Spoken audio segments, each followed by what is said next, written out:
Hey everybody, I'm C. Andrew Nelson, founder of Aquatasy, and here are 25 things you never knew about Aquatasy. Number 1. Aquatasy channel started by accident. In 2012, I was researching a fish species on an online forum. Everybody on the forum was encouraging each other to post videos of their tanks, so I decided to join in. But me being a visual effects artist and all, I couldn't simply whip out my cell phone, shoot and upload. Oh no, I had to edit it, put titles on it, add music, etc. And because YouTube was the easiest way to host a video, I posted it there and put a link on the forum. Everyone on the forum said, "That's great, you should do another." So I did another, and another, and another. And they kept getting more involved and deliberate. And pretty soon, Aquatasy was born. Number 2. Not the first choice for a channel name. Aquatasy was not my first choice for a channel name. When I created the YouTube account to host that initial video, I looked for a channel name that I could also register a domain name for, just in case. Not as easy as I thought it would be. I went through 12 names before I came up with something that was also available as a .com. Number 3. The wife didn't know. The Aquatasy channel was in existence for almost a year and a half before I told my wife about it. I wanted to make sure it was successful before letting her know. Does your wife know you're doing all this? Shut up. Number 4. In the hobby for decades.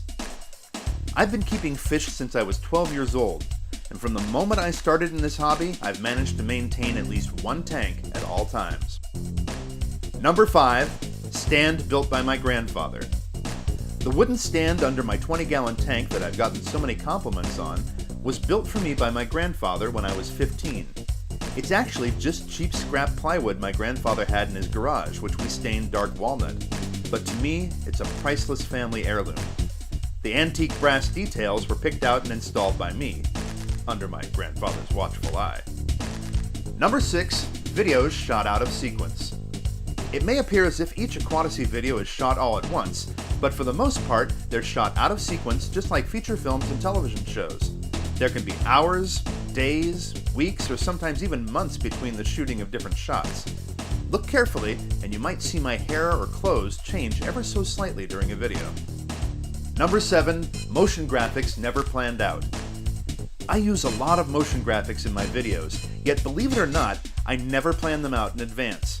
I wait for inspiration during the editing process and design everything on the fly. Number 8. Abandoned videos. I write far more videos than I end up producing for Aquatasy. All my life I've been cursed with more creativity than I have hours in the day to implement. Occasionally, I have to abandon video ideas I've been working on. Some get shelved in the writing stage, others get halted during production, and still others are abandoned in post-production. If I abandon a video, it's because the idea isn't feasible, or it isn't coming together the way I want it. However, I usually end up recycling abandoned ideas as part of other videos. Number 9. Stingers. At the very end of many of the Aquatasy videos, you'll find a stinger. In television, a stinger is an additional extra shot or scene at the end of the show that plays during or after the ending credits. Call it an Easter egg if you like. Stingers were made popular by television comedies, most notably Mystery Science Theater 3000. I began putting stingers at the tail of my videos to see how many viewers were watching all the way to the end, and because it's fun to do. Number 10. MST3K influences. Besides the stingers, there's one other way that the Aquatasy videos are influenced by Mystery Science Theater 3000. The interactions between me and my sassy back-talking fish are partly inspired by the banter between MST3K host Joel Hodgson, and later Mike Nelson, and his robot companions Tom Servo, Croty Robot, and Gypsy. Number 11. Public nuisance. Speaking of Mystery Science Theater 3000, while having dinner with the cast of that show a couple years ago, TV's Frank Conniff, and I annoyed the other patrons of a nice steakhouse we were dining at by rather loudly singing the theme song to the Mary Tyler Moore Show. And no, there was no alcohol involved in the incident. Number 12. Side job for the fish. For a while, my snotty talking fish were moonlighting, doing paid endorsements on Fiverr.com. Clients submitted their own ad copy, but my fish had a tendency to go off script. Hey, give him a break. He wasn't reading Home Aquaria then. Hey, homeaquaria.com makes all the difference. You said it. Number 13, ancient wood. There's a piece of Malaysian driftwood in my 20-gallon tank that has been in one of my tanks continuously since I purchased it 30 years ago. Number 14, never owned a big tank.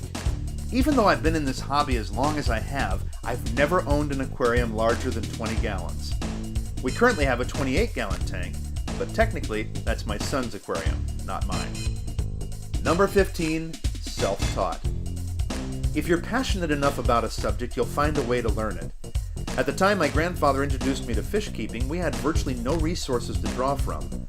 We had one short, outdated book and the dubious advice of various pet shop owners, forcing us to teach ourselves and unlearn all the misinformation folks had been passing along for generations. As a young teen, I taught myself animation by doing frame-by-frame studies of classic Warner Brothers shorts. And I'm self-taught with visual effects too, since when I started, there were no schools, courses, or even books about effects. And the internet? The internet was a figment of the imagination. Number 16, Magic Kingdom. My earliest aquascapes were all attempts to recreate portions of the happiest place on Earth, Disneyland. In particular, I wanted to emulate parts of the Submarine Voyage attraction, which uses lighting effects and bubbles right outside the windows of the subs to make the riders feel like they're really diving. I rigged up my first tank, a 15-gallon goldfish aquarium, with bubble wands all around the sides, back, and front glass, and various air stones buried in the gravel by the rock caves. Every bubble wand and air stone was independently controlled by individual valves, and the tank was lit with a green light bulb and a red light bulb, which could be turned on individually or together. One goldfish in particular loved the bubbles and would head straight into them whenever I turned them on. Number 17, fish on the air. When I was still in high school, my first job was working at the local cable access TV station in my hometown of Pacifica, California in the San Francisco Bay Area. I worked camera, audio, lighting, announcing, you name it.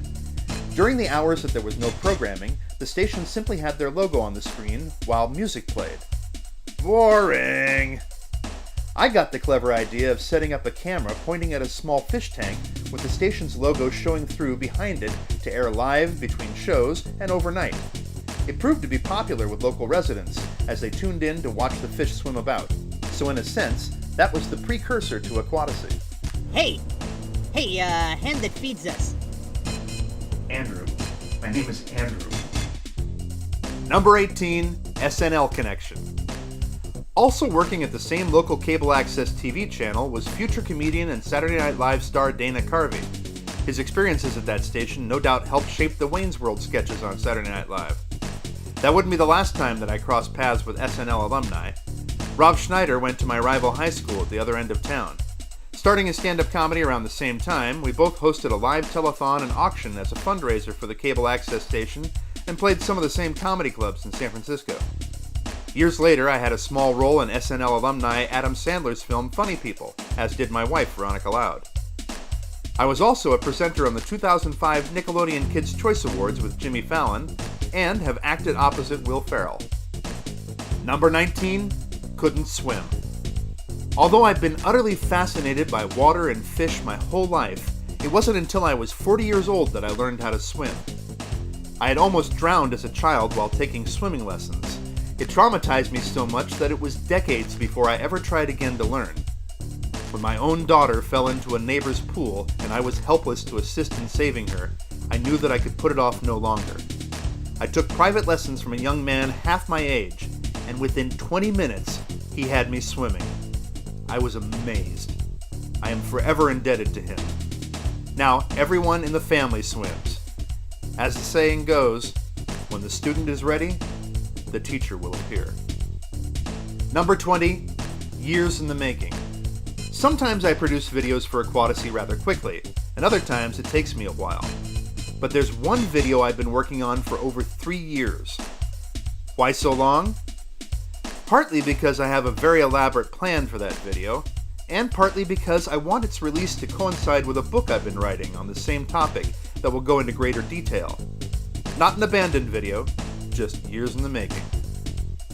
Number 21, no repeats.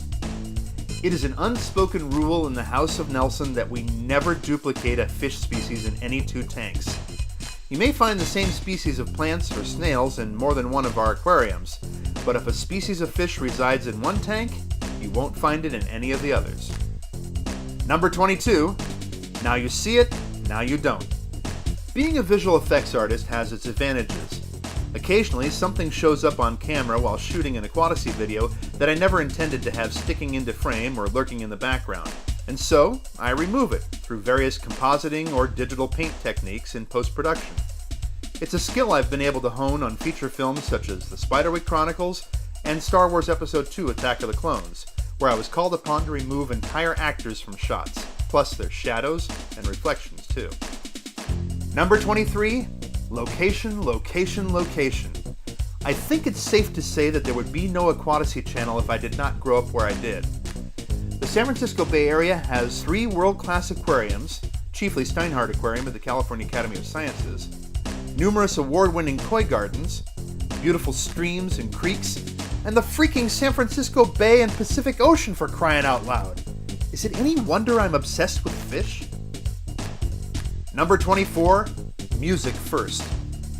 In the animation business, voice actors are recorded before character animation begins, so that the animation matches the dialogue delivery, and so animators can draw inspiration from the performances. I use the same principle when I'm making videos for Aquatasy.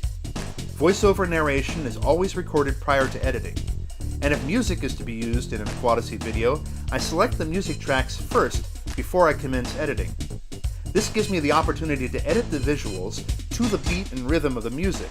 Plus, I can use the music as a guide for the overall tone and feel of a video, making for a hopefully much more engaging viewing experience. Go back and re-watch some previous Aquatasy videos and see if you can spot how the footage and the motion graphics are cut to the rhythm and the beat. Number 25, why I do what I do. I have a blast making these videos. YouTube provides me with an opportunity to do pretty much everything I wanted to do when I was growing up. This channel allows me to combine acting, comedy, filmmaking, effects, animation, teaching, and fish all in one. How cool is that? But that's not why I do what I do. I do what I do for you. Straight up, Aquatasy is for you. It's my way of giving back to the fish tank community. I have loved this hobby since childhood, yet there was a time not too long ago when my enthusiasm for it had waned. Basically, I got so busy with career and family that fish keeping got pushed to the back burner. I let my tank become completely overgrown, I had only 3 fish in it, and my passion was smothered. And then one day, I discovered all of you, the YouTube fish tank community. You got me fired up again about this hobby. You reminded me how rewarding fish keeping is and how much I needed it. Working in film and television and games is crazy, hectic, stressful work sometimes. This hobby helps me unwind from all of that. And when I rediscovered this by discovering you guys, that's when I found that online forum, which led to me making my first video and starting this channel, which led to all you subscribing, which led to me wanting to make the most interesting content I can for you because you deserve it. That's why I do what I do. So there you go, 25 things you never knew about Aquatasy. What's your reaction? Leave a comment with your thoughts on this, or better yet, tell me one thing I never knew about you and your channel. I'd love to learn about that. If you like what you're seeing here on the Aquatasy channel and you're not yet a subscriber, then I really hope you'll subscribe. And please consider supporting this channel through the Aquatasy Patreon page. Aquatasy's YouTube videos are always free to watch, but even pledging $1 will help us produce more exciting and elaborate content for you. Check it out at patreon.com/Aquatasy. Thank you so much for watching. New Aquatasy videos on Thursdays, and Aquatasy's Question of the Week on Sundays. And until next time, blessings to you.